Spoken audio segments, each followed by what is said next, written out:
Hey everyone, it's Eric from the Kobold Club. Today I wanted to do an unboxing video of Runewars the Miniatures game.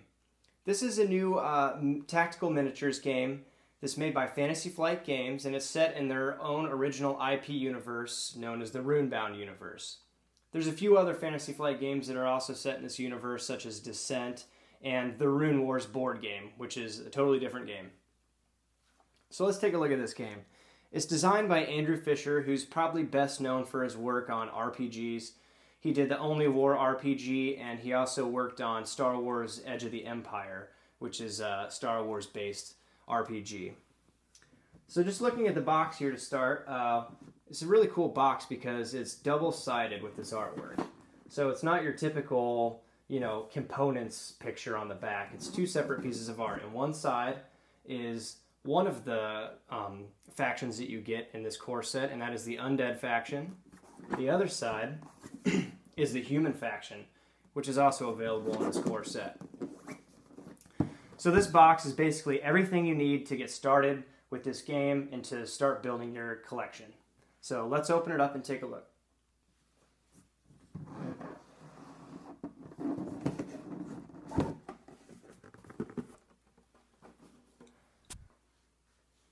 Right off the bat here, we have the standard pamphlet that you find in all the Fantasy Flight games. Shows all the other games available. Set that to the side. Okay, in this game, we have not only 2 rule books, but 3 rule books, which is new for Fantasy Flight.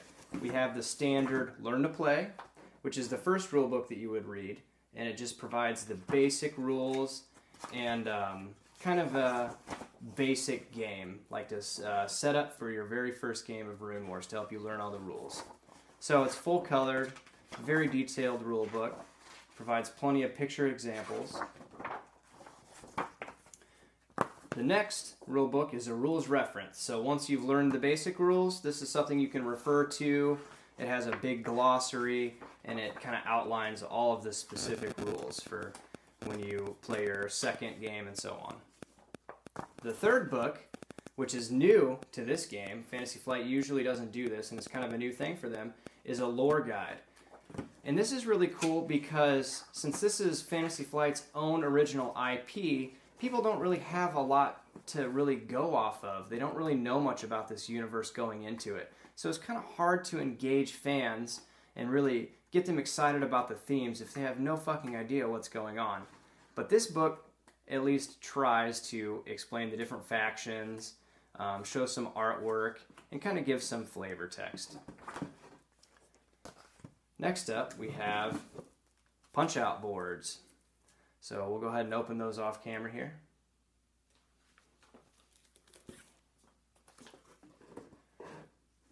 Alright, so one thing you'll notice in this game is that it does use a lot of components that are similar to X-Wing. A lot of the combat is based off of X-Wing. It's not identical, but it does kind of take the ideas of X-Wing, the movement templates, the dials, and it helps streamline your classic tactical miniatures game to be a little bit more simpler and easy to understand. So there's less fidgeting around with tables and learning rules and more information just at your fingertips.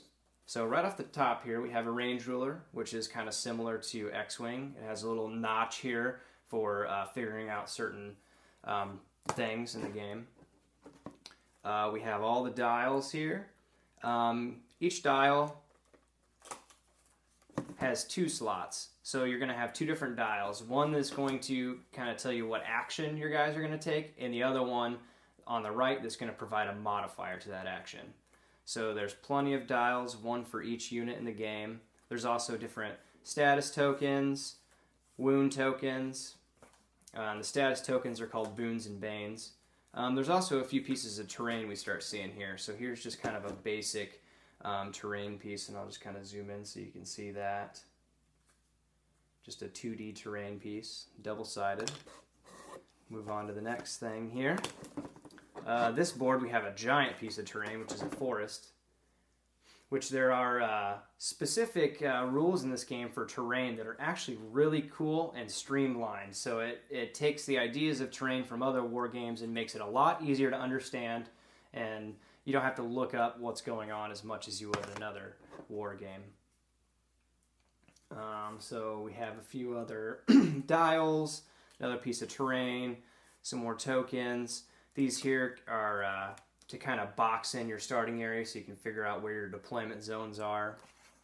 And this is kind of similar to what they have in the Disc Wars game, if you've ever seen that. This one, we have the movement templates. As you can see, they're a lot like the X-Wing templates. They're a little bit different, though, because they're designed to be able to slide the square bases along from one point to the other there. So just a little bit different. You don't necessarily go end to end like you do in X-Wing. You kind of go along the side. So they do look a little bit different. So there's all the range, some more terrain. And then a dial here. The singular dial is for marking the rounds. The game's played over 8 rounds. Okay, moving on inside the box here. We'll grab this one. This is the trays that make up the bases. So these trays are pretty cool. They interlock with each other so you can configure units in different ways. The units sit down in these little holes here. So as units die, you'll pull them off the tray. So instead of, like, for example, in 40K, having to take each little miniature, measure it out, move them, take another one, move them, take another one, move them, they're all together so you can just move all of them as one singular unit. So once again, another way to streamline stuff to make it a lot faster and a lot less tedious to play. So there's a whole bunch of those in there. Here we have some more trays for some different shaped units. These are, I believe, are for the cavalry units. So there you go. More trays here. This is for the bigger guys. There's a rune golem and like a worm rider guy. So there's those. We have dice. They use the D8 dice similar to X-Wing, except you can tell there's a lot more symbols because there's a lot more different things that can happen in this game, really. So we have red dice, which are a type of attack dice that provide certain buffs or certain statistical chances for things, sorry. And blue dice, which provide different types of outcomes. Also attack dice. There's no defense dice in this game.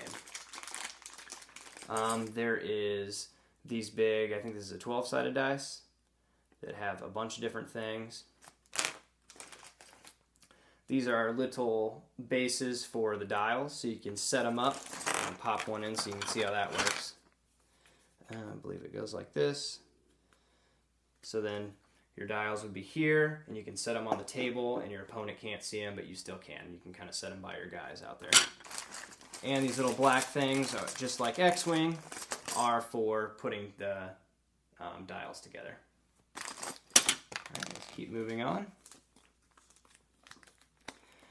This one here, this baggie, has a deck of upgrade cards.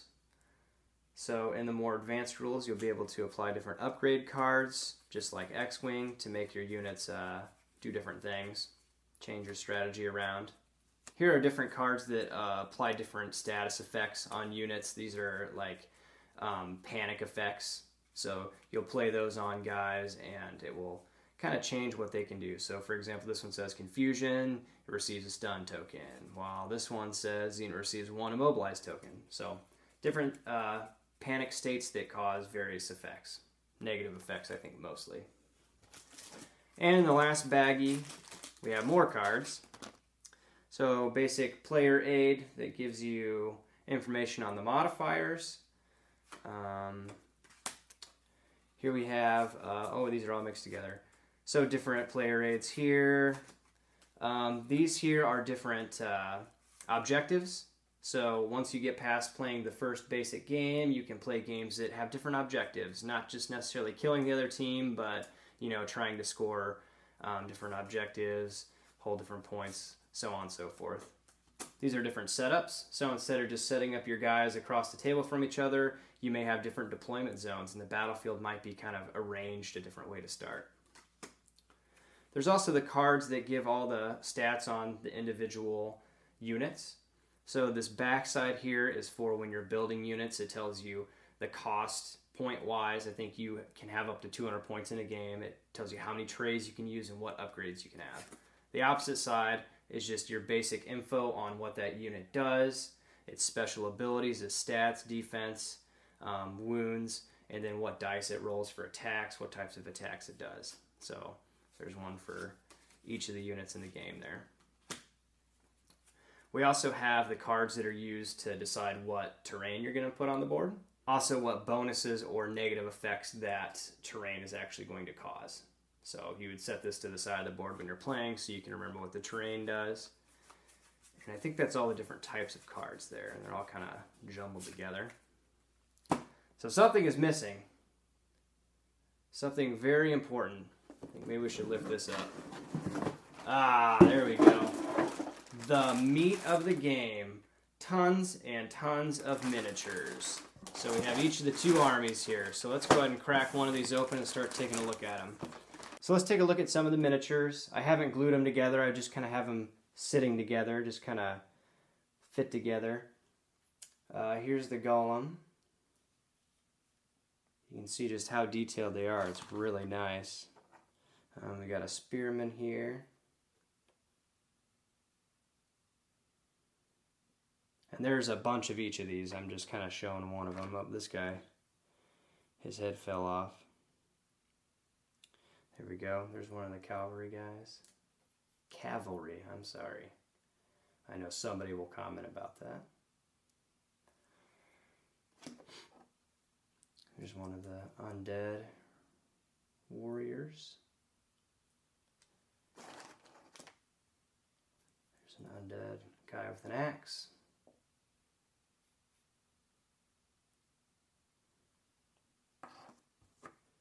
Here's one of the leader guys, girls maybe. You can see they have kind of a different base there. Here's the undead leader, comes in the pack.